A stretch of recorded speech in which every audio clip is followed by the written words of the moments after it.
Kush in northern Sudan is one of the forgotten kingdoms of Africa and the ancient world. The kings of Kush reached the zenith of their power in the 8th century BC when they conquered their neighbor Egypt, and their influence extended as far as the modern-day Middle East.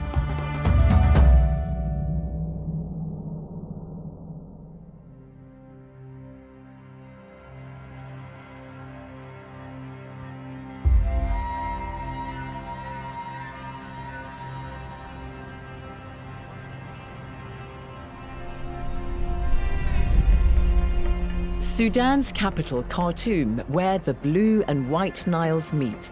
The waters of the two rivers merge to form the mighty River Nile that flows through northern Sudan into Egypt and ends its journey there, where it joins the Mediterranean Sea.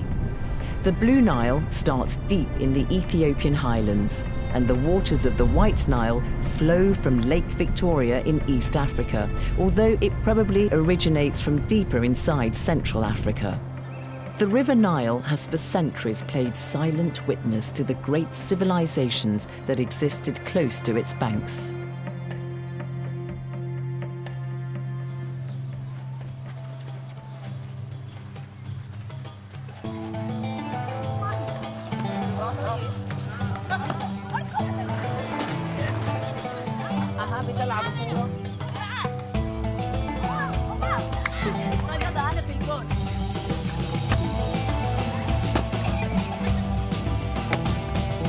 An unexpected game of football in the town of Karima in northern Sudan. The youngsters laugh, quite rightly, at my lack of goalkeeping skills. Personally, I don't think I'm that bad for a woman of a certain age.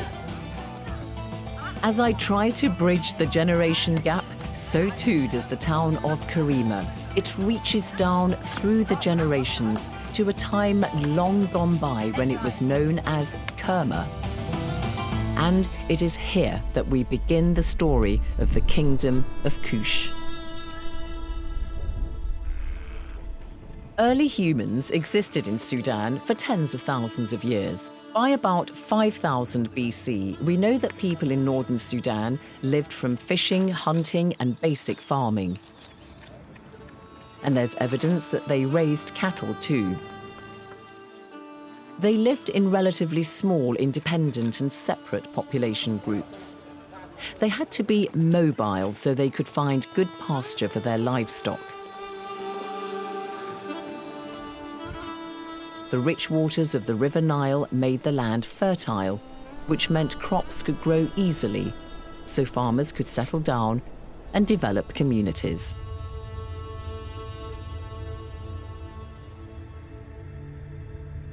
The climate began to dry out gradually, starting from about 5000 BC across northern Africa, including what is today Sudan. This drove more people into the Nile Valley in search of hospitable land. It meant there were larger centers of population which became urbanized, and a hierarchy of chiefs or princes developed. By around 2500 BC, Kerma had become the center for the people who came to be known as the Kushites. Their buildings include large structures called dafufas, which stood up to 18 meters high. The ancient site of Kerma comprises two striking edifices, both built of sun-dried mud brick. They're known as the Western and Eastern dafufa. Behind me is the Western dafufa, which is believed to have been a temple. The Eastern dafufa is a funerary chapel surrounded by a cemetery of mound graves.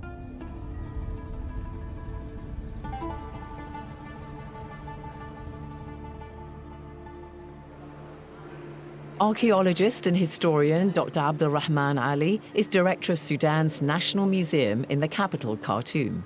The two dafufas in Kerma, these are two monumental mud brick monuments. They belong to the kingdom of Kerma, which was known as the first independent national kingdom in the Sudan, developed in 2500 BC. And the kings of Kerma, they ruled Kerma for almost 1,000 years. And Kerma was known as the first and big urban center in the sub-Saharan Africa. And these two monuments, they were used as temples, used by the local community and the kings. And in this monument, we could find the first indication of the utilization of the brick in the Nile Valley, that is in Kerma. An important fact about Kerma is that Kerma, during that time, it acts as a national symbol and united all the tribes of the Sudan in one agglomeration. We learn something about the inhabitants of Kerma from their death rituals, their customs, and what kind of objects they made and used. The traditional Kerma grave, like this one, is marked by a dome-shaped tumulus of earth, outlined by a ring of black stones sprinkled over with white pebbles. The body was placed on the south side of the burial chamber. There was also pottery in the grave. Dr. Shadia Taha is a Sudanese archaeologist teaching at Cambridge University in England. Pottery is always abundant in all archaeological sites because it doesn't decay and it survives in all environments and climates. Pottery found in Sudan gave us information about the Neolithic groups who lived in Sudan at that time, Bronze Age groups, and Iron Age groups. We know a lot of deal about the clays they use, the techniques they use, the styles, the decoration. It tells us about the complexity of the ceramics. It tells us about trade and exchange. And what we know now, that pottery was found in Sudan at 8,000 BCE.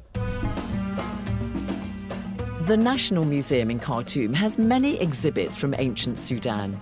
Between 1780 to 1580 BC, Kerma culture was vibrant. The people wore beautiful jewelry. They had bronze mirrors, stoneware, and delicate pottery. Some experts believe the ancient Sudanese were the first to develop the technique of enameling pottery.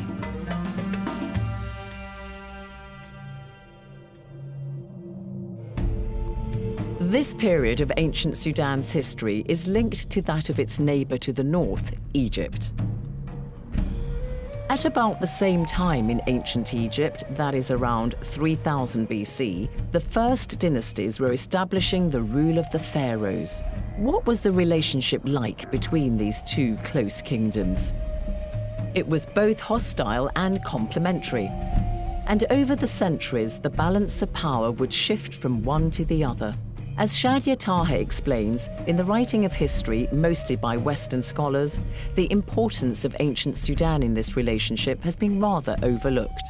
Both countries influence each other, but the Eurocentric group, they always thought of Kerma as younger than Egypt and always copying Egypt. But they didn't give Kerma the credit it deserves because Kerma was a very advanced state and its civilization predated Babylon, Rome, and Greece. So the exchange of ideas went both ways. It wasn't just a receiver of ideas from Egypt. When relations were bad, the pharaohs of Egypt would launch raids into Kerma, and the people of Kerma also raided the Egyptians. However, when their relationship was good, trade flourished between the two kingdoms. Donkeys were used as pack animals. Unlike camels, they need a lot of water, so that supports the theory that at this time, the climate in northern Sudan was more green and humid than it is today.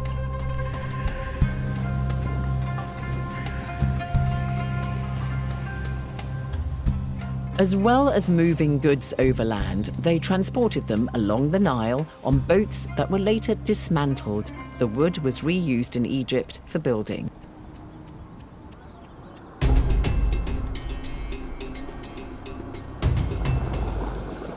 But trade was hampered at certain times of the year when the Nile was impassable because of its cataracts.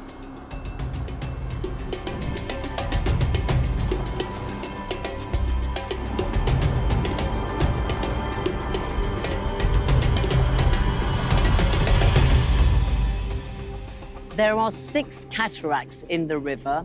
The first of them is here at this very spot in Aswan in southern Egypt. The other 5 are in modern-day Sudan. And as you can see behind me, Cataracts are rock formations in the river, and this meant that boats and ships would crash into them unless the waters of the Nile were high enough for them to avoid doing so. That meant that for a large part of the year, the waters of the River Nile were not navigable, so traders would have to use overland routes, and this was more arduous and took a longer time. Throughout history, the cataracts on the Nile gave the people of ancient Sudan a good natural defense from attackers coming by boat. Kerma laid the bedrock for the civilization of the Kushites. Kush was well known for its very powerful army. They were very fierce archers, and the Egyptians called them the land of the bow because of their skills in the bow. So they know their ability and their strength and their power. In 1650, the Kushites ransacked Egypt, but they just went back. Kush was a powerful state, and the Egyptians feared Kush. So during this period of history, the Kushites succeeded in increasing their control of trans-African trade through the Sahara to the detriment of Egypt. For thousands of years, camel trains have made this journey from the south across the Sahara to Egypt. These camels are resting by the roadside and taking water in Dongola, in territory that would have been part of the Kingdom of Kush. Kush was a vital crossroads for trade in the ancient world, linking the west and the east in the Red Sea, and then from the south to the north in the Mediterranean.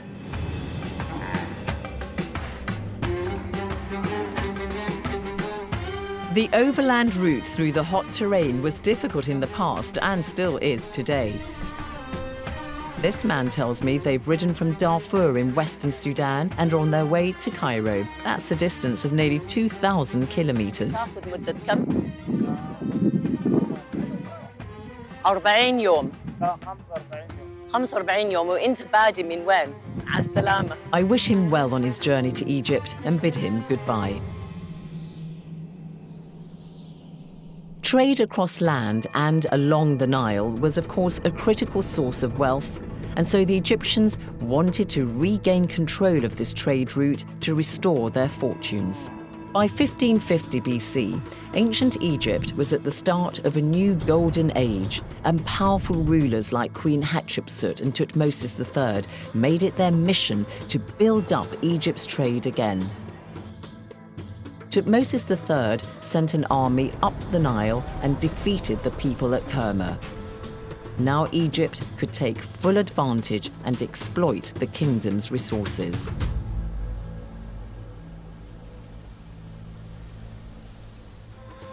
A new kingdom arose further south from Kerma in Napata, or Nabta as the Sudanese call it.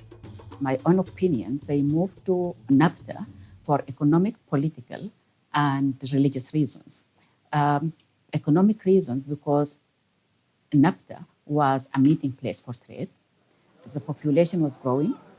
They were already urban. They needed more resources. More resources were available in the south to supply an increasing population.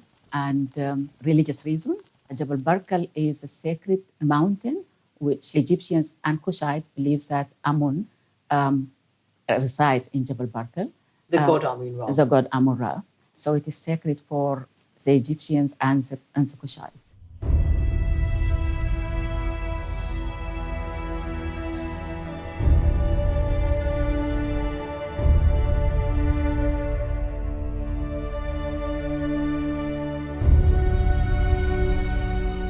The Kushites' new kingdom at Napata is near the modern-day town of Karima by a mountain known today as Jabal Barkal.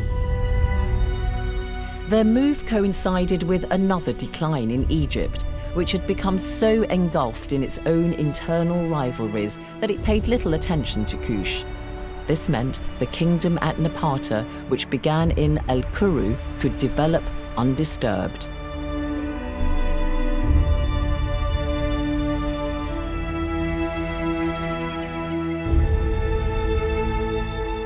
As the civilization of Nabta evolved from Al-Kuru. It starts as a small chiefdom and developed to a kingship, and later on developed to an empire. By the 8th century BC, the kings of Kush were growing ever richer and more powerful.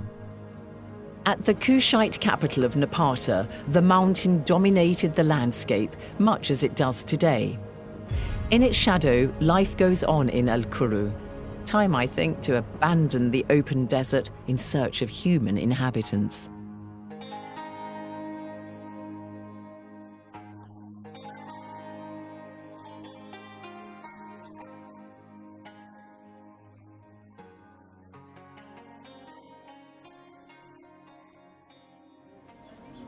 I want to get a feel for the kind of settlements that existed in the ancient kingdom of Kush and how far some of the ancient customs and practices still exist in modern-day Sudan.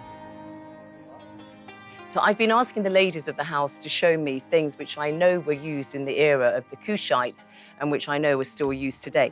And this is what's known as a zir, and this was used in ancient times to keep water cool.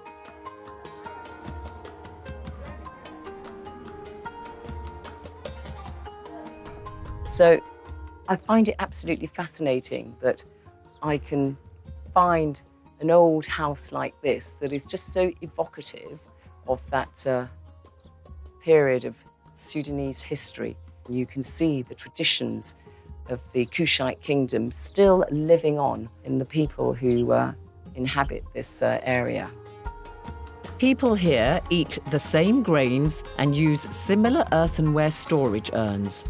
And the style of beds is one that has been in continuous use since ancient times.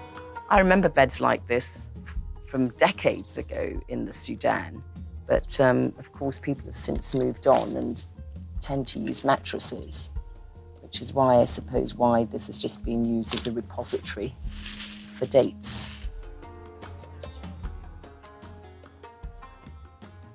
So the wooden bed have an important significance to the Sudanese community through the whole period from Karma, from 2500 BC up to now, because it have a significance in the daily life for wedding. The bride and groom, the ceremony started on a wooden bed, we call it angareb, and even for the circumcision of the boys, it was used. And finally, it was used to carry the deceased. If somebody dies, he will be carried to his final destination by a bed.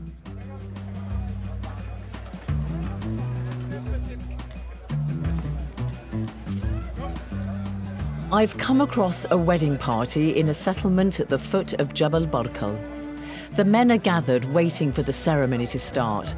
I reckon I can seize the chance to go and visit the women at the wedding breakfast to see some female customs that have endured throughout the centuries. ازيكم اهلا وسهلا عايز اسلم على العريس ازيك هداك العريس شكرا. The bridegroom very helpfully takes me across the road to meet the ladies.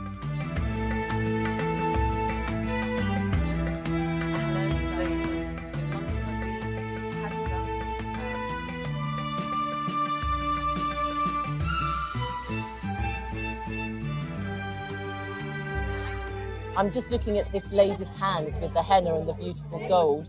Two things that we had, of course, in the Kushite kingdom, the gold and then, of course, the henna. The women of Kush dipped their hands in henna, decorated it, and they also wore coal on their eyes, like this lady here.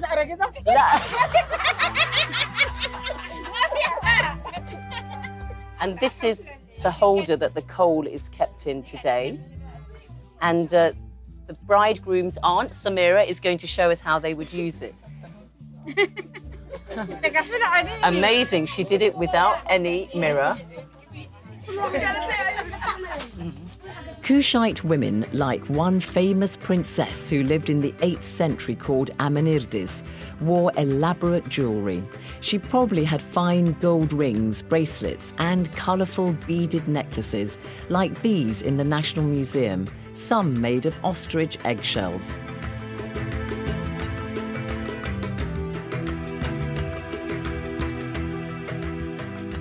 Amanirdes would have worn her hair flat to the head with a top knot, her long nails stained with henna, and her eyes darkened with kohl. So you can see the continuity of tradition is very much alive amongst the women at the wedding preparations. And you can also see it in the very masculine pursuit of wrestling, an activity which has stood the test of time. The Kushites were renowned wrestlers and were held in high esteem for their skill and fighting ability. Today in Sudan, especially in the Nuba Mountains in the southwest of the country, wrestling tournaments are held regularly. In days gone by, the Kushites would have engaged in such wrestling matches for sport. These local young men are clearly letting off a bit of steam as well as entertaining spectators. By the early 8th century BC, ancient Egypt's fighting capability was much diminished. The country had grown weak and it could no longer ward off invaders. Egypt came under the rule of princes from Libya who had their own traditions and religion and had no regard whatsoever for those of the Egyptians. This was a source of great dismay for the Kushites. Through centuries of interaction, the Kushites had a religion and culture similar to the ancient Egyptians. They spoke their own Cushitic language, though they used Egyptian hieroglyphics for writing. By 750 BC, the Kushites had had enough of the decadence of the Libyan princes and their allies in Egypt. At that time, Kush was ruled by a king called Kashta, and he believed it was his duty to save the Egyptians from further ruin. So he decided to invade Egypt. We don't have any depiction of Kashta, but presumably he was not unlike the kings who succeeded him. Kashta's ambitions in Egypt were limited.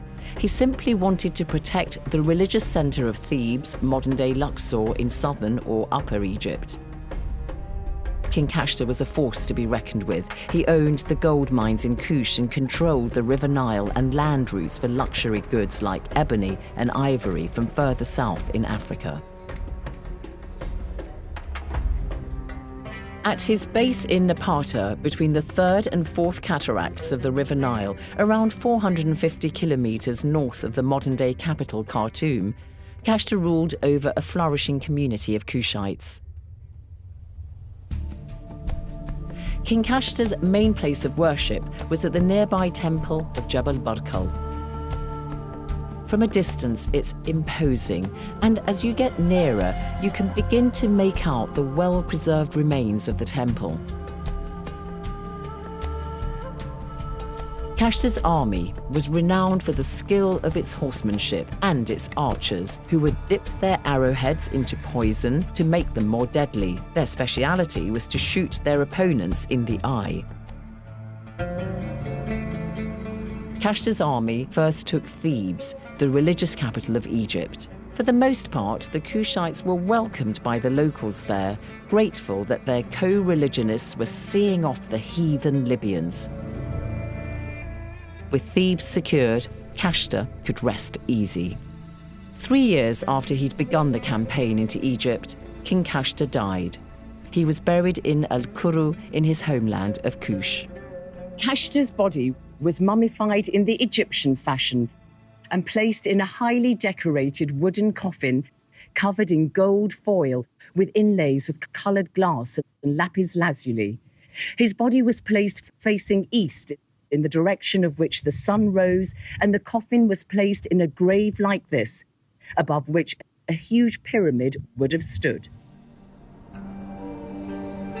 As befits a dead king, Kashta would need a large number of grave goods for the afterlife. Pottery, personal ornaments and jewellery were buried with him beneath his pyramid.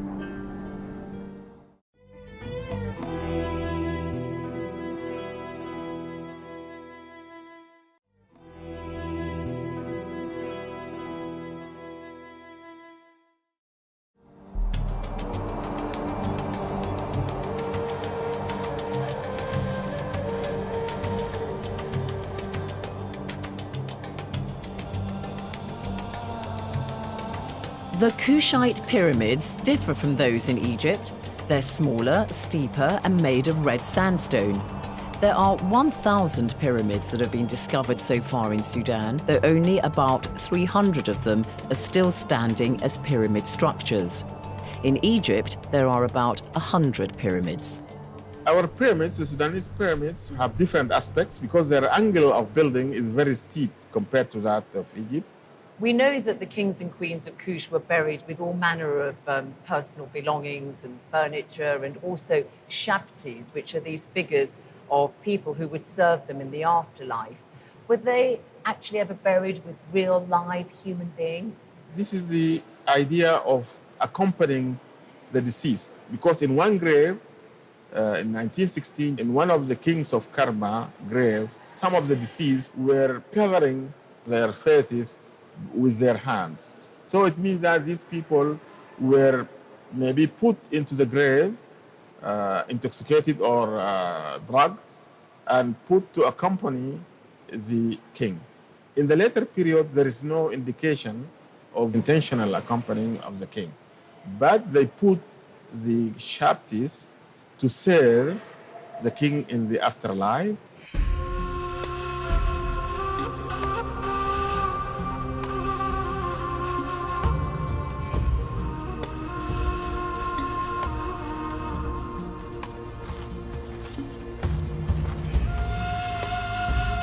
These pyramids here by Jabal Barkal are an example of how pyramids were looted both in antiquity and in centuries later to come. The tips of these pyramids are believed to have been covered in gold foil, where clearly now the tips have been destroyed and the gold removed. Kashta's reign as king of Kush had lasted around 13 years. However, it was his son Pianki who was to take further the mission his father had started.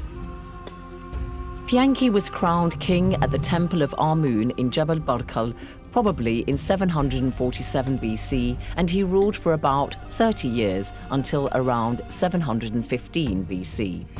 Much of our knowledge of Pianki comes from his stela, a massive slab of dark grey granite with 159 lines of text in Egyptian hieroglyphics, known as the Victory Stela. It sets out how Pianki first defeated and then ruled Egypt through establishing separate principalities. The stela begins with Pianki's words. Hear of what I did. I am a king, divine emanation, living image of Atum, who came forth from the womb adorned as a ruler, of whom those greater than he were afraid, whose father knew and whose mother recognized that he would rule. Under Pianki, Egypt came further under Kushite control. However, when he heard about a key victory by his army, he was not content, because some of the Egyptian princes had escaped to the north of the country. Pianki vowed to go into battle himself, as recorded in his stela. I shall make the Northland taste the taste of my fingers. Pianki pursued the Egyptian princes north and laid siege to them in their stronghold of Hermopolis. They eventually surrendered. After his victory, Pianki searched through the palace for treasures. When he went into the stables and saw the horses had become emaciated during the siege, he was furious with the Egyptian prince. I swear that as Ra loves me, as my nostrils are rejuvenated with life, it is more grievous in my heart that the horses have suffered hunger than any other evil deed that thou hast done in the prosecution of thy desire. The Kushites were excellent horsemen and prized their best specimens. As his favorite horses died off, Pianki would have them buried near the royal tomb that had been built for him. On his return to Napata in Kush, Pianki took with him architects and sculptors from Egypt, and he went about extending and reinforcing the great temple at Jabal Barkal. This is a computer-generated image of what the temple would have looked like. Pianki ruled for nearly a decade after his campaign in Egypt. He died around 715 BC. Like other Kushite kings before him, King Pianki was buried here at this site in Al-Kuru in a tomb surmounted by a pyramid built like this. In the centuries to come, his tomb was plundered, but we know that Pianki was buried with many valuables. Fragments of furniture were found, a fine bronze stand, amulets bearing his name, and most importantly, 4 of his favorite horses were buried with him, entombed standing, their collars decorated with silver, plumes, and beads, to serve their master forever in the afterlife. After Pianki died, the throne passed to his younger brother Shabaka, who succeeded in conquering all of Egypt. He moved his capital to Thebes. By now, the powerful Kushites had attracted the attention of the warlike Assyrians, who were threatening King Hezekiah of Judah. He appealed to Shabaka for help, and he succeeded in warding them off. Kush was established as an African superpower. When Shabaka died in 702 BC, he was succeeded by his son Shabitku, who again managed to see off the Assyrians. When Shabitku died in 690 BC, the kingdom passed peacefully to his brother Taharqa. Well, inside the temples here at Jebel Barkal, you have these very rich decorations on the wall. And here on this wall, you have one of the greatest kings of Kush, Taharqa, making an offering of necklaces, probably gold, to the god Amun-Ra, who is here. After Thebes was defeated by the kings of Kush, they assumed the style and the trappings of a pharaoh, and they became lord of the 2 lands. Now, to represent that, if you look at the top of Taharqa's head, he's got what are known as the twin uraei, and uraei are the 2 serpent shapes that you can see representing Egypt and the land of Kush. And the kings of Kush wore a tight-fitting crown, which was actually a skull cap made of leather or metal, with the sacred serpent symbols on them, and there's a cord necklace falling over the shoulders or down the back.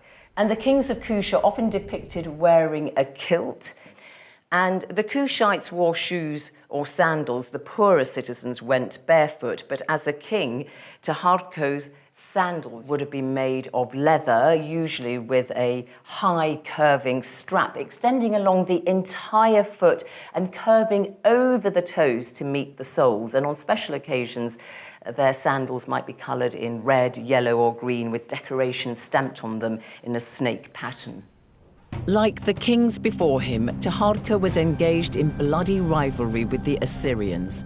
This time, that's around 670 BC, King Esarhaddon ruled Assyria. In their first military encounter, Taharqa defeated the Assyrians, but in a second battle in Egypt itself, the key city of Memphis fell to the Assyrians.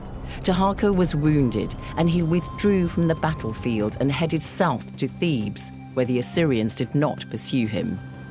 Safe in southern Egypt, Taharqa could embark on a huge building program, and the evidence is still clear at the Temple of Karnak today. This column is the only one standing at its original height of the 10 pillars built by Taharqa at Karnak. And this is yet further evidence of the impact of the Kushites' building program in ancient Egypt. The sacred lake at Karnak Temple is a large rectangular basin, and its waters come from the River Nile. Although it was already here when the Kushites took control of Thebes, it owes its current shape to Taharqa.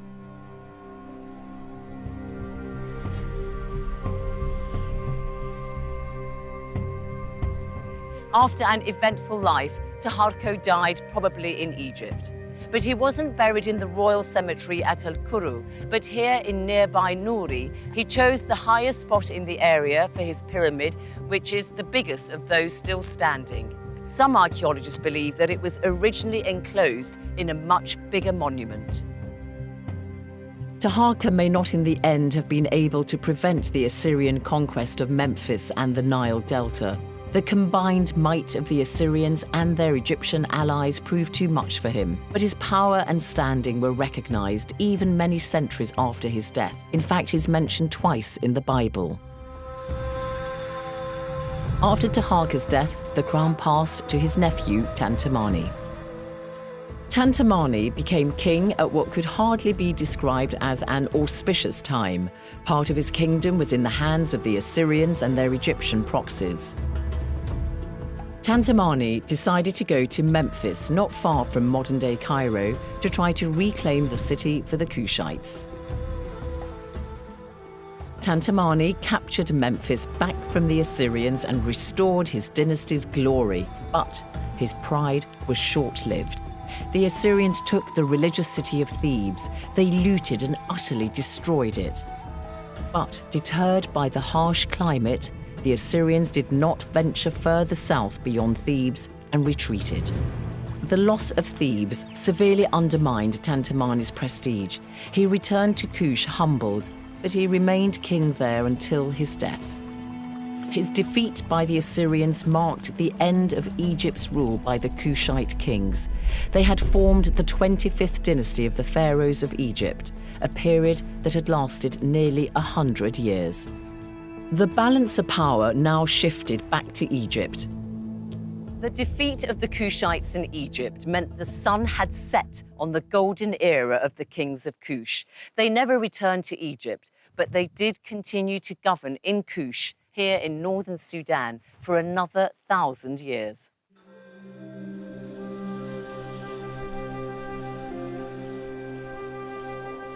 The Kushites built a new base called Meroe, about 250 kilometers north of Khartoum,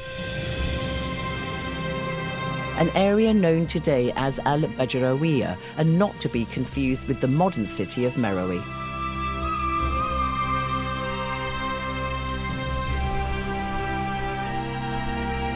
This is the royal cemetery of Meroe, but it wasn't until the 3rd century BC that the kings and queens of Kush were buried here.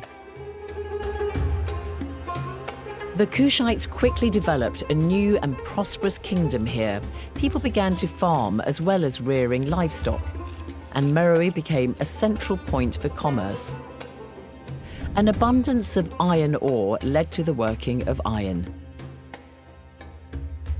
Because metal at that time was very precious, they traded it. Their trade included Egypt, through Egypt to the Mediterranean.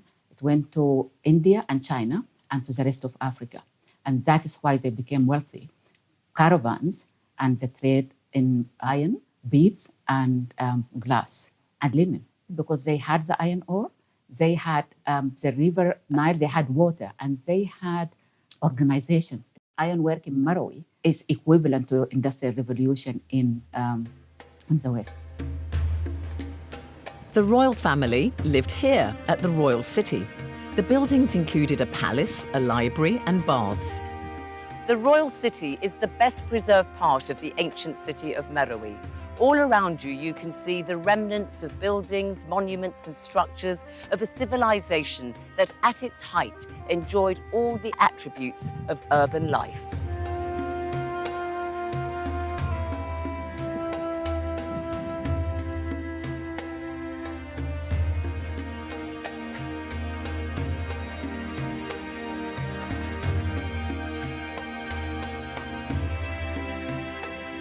This would have been one of the finest tombs and pyramids at the Royal Cemetery in Meroe. It was for Queen Amani Shahito, who ruled Meroe at the end of the 1st century BC. It was full of fine jewels and other belongings to serve her in the afterlife. But her tomb was plundered by the Italian archaeologist Fellini in the 19th century.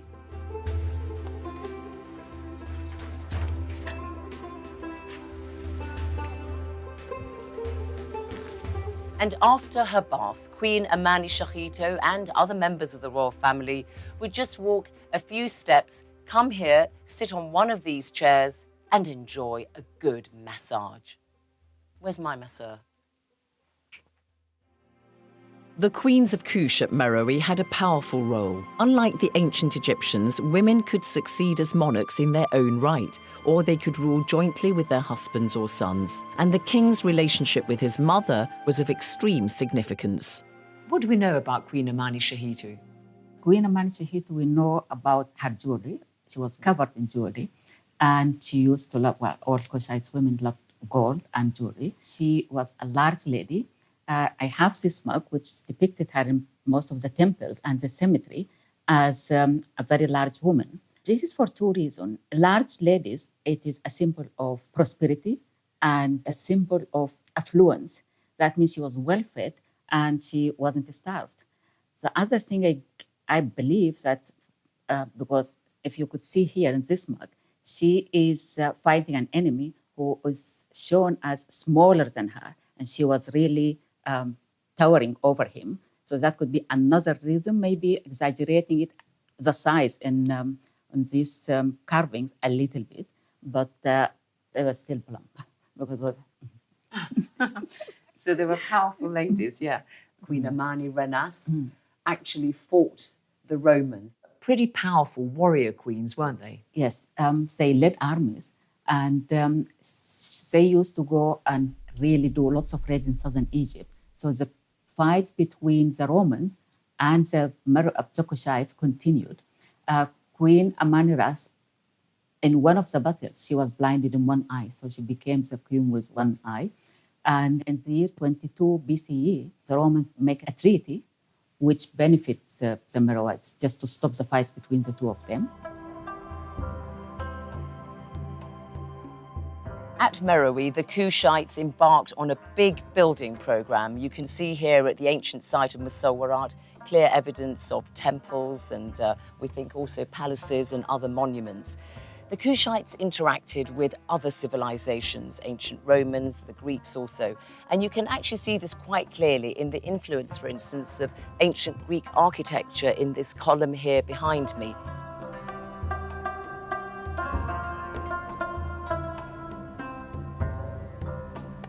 Until the 2nd century BC, the Kushites had written in ancient Egyptian, and then they introduced their own form of hieroglyphics, which is also pictographic, like the ancient Egyptian one. And it's one of the great mysteries of the Kushites.